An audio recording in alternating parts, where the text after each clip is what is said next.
महाभारत में भगवान कृष्ण ने सिर्फ अर्जुन का ही विषाद खत्म नहीं किया, कर्ण को भी बहुत बड़ी सीख दी। महाभारत में कर्ण भी भगवान कृष्ण को अपनी व्यथा सुना रहे हैं कि मेरी मां ने मुझे जन्म देते ही त्याग दिया, आचार्य द्रोण ने मुझे शिक्षा देने से मना कर दिया क्योंकि उनकी नजर में मैं क्षत्रिय नहीं था, द्रौपदी के स्वयंवर में मुझे अपमानित किया गया कि मैं राज परिवार का हिस्सा नहीं हूं, मुझे पूरे जीवन अपमान का घूंट पीना पड़ा। कर्ण पूछते हैं, केशव मेरा क्या अपराध था? भगवान कृष्ण जो कर्ण को जवाब देते हैं, मुझे ऐसा लगता है कि यह जवाब 1000 करोड़ टीचिंग के बराबर है। यह जवाब सीखने के बाद आदमी के पास हर सवाल का जवाब मिल जाएगा। जी हां, कृष्ण मुस्कुराते हैं और जवाब देते हैं कि हे सूर्यपुत्र, मेरा तो जन्म ही कारागार में हुआ, मेरे पैदा होते ही मृत्यु मेरी प्रतीक्षा कर रही थी। जिस रात मेरा जन्म हुआ उसी रात मेरे मां बाप से मुझे जुदा कर दिया गया और जहां पहुंचा वहां सब काम मुझे ही करने पड़े। गायें चराने से लेकर गोबर उठाने तक सब काम करता रहा।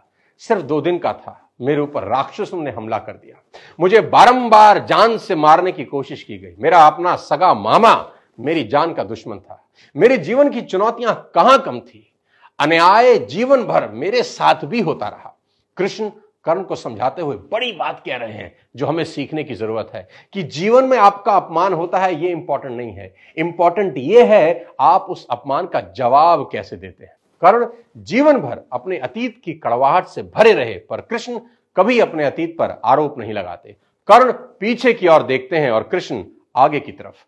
कुदरत ने दोनों के साथ अन्याय किया, पर कर्ण यह न्याय कभी भूल नहीं पाए और कृष्ण को यह न्याय कभी याद नहीं आया।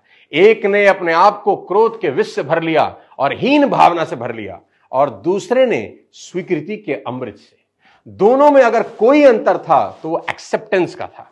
कृष्ण ने हंसकर अपनी नियति स्वीकार कर ली और कर्ण कभी अपनी नियति स्वीकार नहीं कर सके और परिणाम में कर्ण अधर्म के पक्ष में लड़ते हुए अकाल मृत्यु को प्राप्त हुए। परिस्थितियों का चक्र चलता रहेगा। कई बार लगता है कि भाग्य ने धोखा दे दिया। ये चुनाव हम पर है कि हम कर्ण की तरह रोएं या कृष्ण की तरह जीवन को उत्सव में बदल दें। जीवन में रोने के लिए नहीं, हंसने के कारण ढूंढने हैं, क्योंकि जीवन तो भगवान का भी कहां सरल था। जीवन है तो समस्या होगी ही, समस्या है तो हल भी होगा।